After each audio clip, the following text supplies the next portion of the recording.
দেবভূমি ভারতে যুগে যুগে অবতার রূপে জন্মেছেন স্বয়ং ঈশ্বর।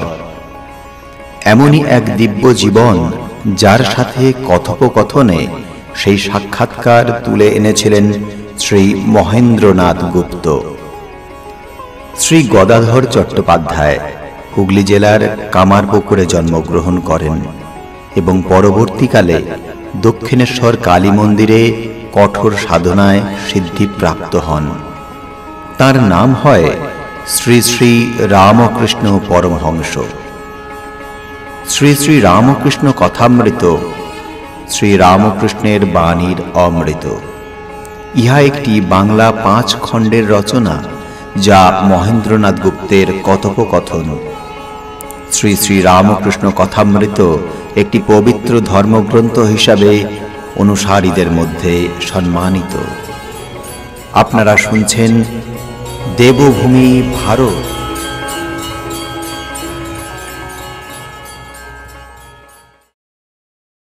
দ্বাদশ অধ্যায়, নবম পরিচ্ছেদ। আহারান্তে সকলে পান খাইয়া বাড়ি প্রত্যাগমনের উদ্যোগ করিতেছেন। যাইবার পূর্বে ঠাকুর শ্রী রামকৃষ্ণ বিজয়ের সহিত একান্তে বসিয়া কথা কহিতেছেন। সেখানে মাস্টারও আছেন। শ্রী রামকৃষ্ণ বলিতেছেন, তুমি তাকে মামা বলে প্রার্থনা করছিলে, এ খুব ভালো। কথায় বলে, মায়ের টান বাপের চেয়েও বেশি। মায়ের ওপর জোর চলে, বাপের ওপর চলে না। ত্রৈলোক্যের মায়ের জমিদারি থেকে গাড়ি গাড়ি ধন আসছিল, সঙ্গে কত লাল পাগড়িওয়ালা লাঠি হাতে দারোয়ান। ত্রৈলোক্য রাস্তায় লোকজন নিয়ে দাঁড়িয়েছিল, জোর করে সব ধন কেড়ে নিলে। মায়ের ধনের ওপর খুব জোর চলে, বলে নাকি ছেলের নামে তেমন নালিশ চলে না। বিজয় বলিলেন, ব্রহ্ম যদি মা, তাহলে তিনি সাকার না নিরাকার? শ্রী রামকৃষ্ণ বলিলেন, যিনি ব্রহ্ম তিনি কালী। যখন নিষ্ক্রিয় তাকে ব্রহ্ম বলে কই। যখন সৃষ্টি স্থিতি প্রলয় এইসব কাজ করেন তাকে শক্তি বলে কই। স্থির জল ব্রহ্মের উপমা, জল হেলছে দুলছে, শক্তি বা কালীর উপমা। কালী কিনা যিনি মহাকালের সহিত রমণ করেন। কালী সাকার, আকার নিরাকারা। তোমাদের যদি নিরাকার বলে বিশ্বাস, কালীকে সেই রূপ চিন্তা করবে। একটা দৃঢ় করে তার চিন্তা করলে তিনিই জানিয়ে দেবেন তিনি কেমন। শ্যামপুকুরে পৌঁছিলে তেলিপাড়াও জানতে পারবে।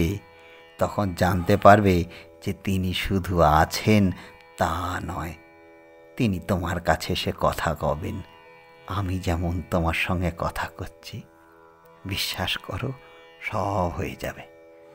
আর একটি কথা, তোমার নিরাকার বলে যদি বিশ্বাস, দৃঢ় করে তাই বিশ্বাস করো, কিন্তু মতু আর বুদ্ধি করো না। তার সম্বন্ধে এমন কথা জোর করে বলো না যে তিনি এই হতে পারেন আর এই হতে পারেন না। বলো, আমার বিশ্বাস তিনি নিরাকার, আর কত কি হতে পারেন তিনি জানেন, আমি জানি না, বুঝতে পারি না। মানুষের এক ছটাক বুদ্ধিতেই ঈশ্বরের স্বরূপ কি বোঝা যায় গো? ঈশ্বর স্বরূপ বোঝা যায় না। 1 সের ঘটিতে কি 4 সের দুধ ধরে? তিনি যদি কৃপা করে কখনো দর্শন দেন আর বুঝিয়ে দেন, তবে বোঝা যায়, নচেত নয়।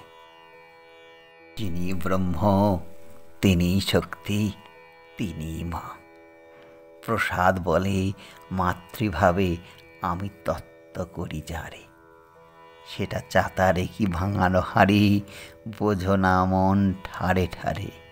বুঝেছ, আমি তত্ত্ব করি যারে, অর্থাৎ আমি সেই ব্রহ্মের তত্ত্ব করছি, তাঁরই মা মা বলে ডাকছি।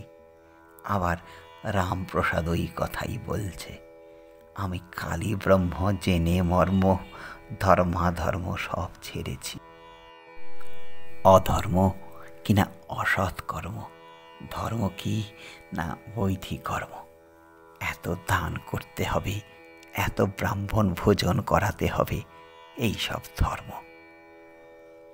বিজয় বলিলেন, ধর্মাধর্ম ত্যাগ করলে কি বাকি থাকে?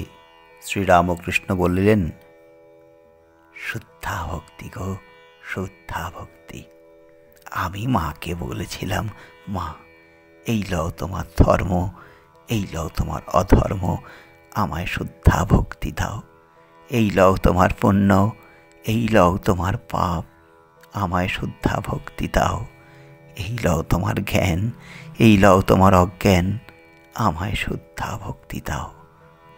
দেখো, জ্ঞান পর্যন্ত আমি চাই নাই, আমি লোকমান্য চাই নাই। ধর্মাধর্ম ছাড়লে শুদ্ধা ভক্তি, অমলা নিষ্কাম অহৈতুকী ভক্তি বাকি থাকে। ব্রাহ্মভক্ত বলিলেন, তিনি আর তার শক্তি কি তফাৎ? শ্রীরামকৃষ্ণ বলিলেন, পূর্ণ জ্ঞানের পর অভেদ, যেমন মনির জ্যোতি আর মনি অভেদ। মনির জ্যোতি ভাবলেই মনি ভাবতে হয়। দুধ আর দুধের ধবলত্ব যেমন অভেদ, একটাকে ভাবলেই আর একটাকে ভাবতে হয়। কিন্তু এ অভেদ জ্ঞান, পূর্ণ জ্ঞান না হলে হয় না। পূর্ণ জ্ঞানে সমাধি হয়, চতুর্বিংশতি তত্ত্ব ছেড়ে চলে যায়, তাই অহং তত্ত্ব থাকে না। সমাধিতে কি বোধ হয় মুখে বলা যায় না গো, মুখে বলা যায় না, নেমে একটু আভাসের মতো বলা যায়। যখন সমাধি ভঙ্গের পর ওং ওং বলি, আমি 100 হাত নেমে এসেছি। ব্রহ্ম বেদ বিধির পার, মুখে বলা যায় না, সেখানে আমি তুমি এসব নাই। যতক্ষণ আমি তুমি আছে, যতক্ষণ আমি প্রার্থনা কি ধ্যান করছি, এ জ্ঞান আছে, ততক্ষণ তুমি প্রার্থনা শুনছ, এ জ্ঞানও আছে। ঈশ্বরকে ব্যক্তি বলে বোধ আছে। তুমি প্রভু, আমি দাস, তুমি পূর্ণ, আমি অংশ, তুমি মা, আমি ছেলে, এ বোধ থাকবে। এই ভেদবোধ, একটি আমি, একটি তুমি, এ ভেদবোধ তিনিই করাচ্ছেন গো, তিনিই করাচ্ছেন। তাই পুরুষ মেয়ে, আলো অন্ধকার, এই সব বোধ হচ্ছে। যতক্ষণ এই ভেদবোধ, ততক্ষণ শক্তি মানতে হবে। তিনি আমাদের ভিতর আমি রেখে দিয়েছেন। হাজার বিচার করো, আমি আর যায় না, আর তিনি ব্যক্তি হয়ে দেখা দেন। তাই যতক্ষণ আমি আছে, ভেদ বুদ্ধি আছে, ততক্ষণ ব্রহ্ম নির্গুণ বলবার জো নাই। ততক্ষণ সগুণ ব্রহ্ম মানতে হবে। এই সগুণ ব্রহ্মকে বেদ পুরাণ তন্ত্রে কালী বা আদ্যাশক্তি বলে গেছে। বিজয় বলিলেন, এই আদ্যাশক্তি দর্শন আর এই ব্রহ্মজ্ঞান কি উপায় হতে পারে?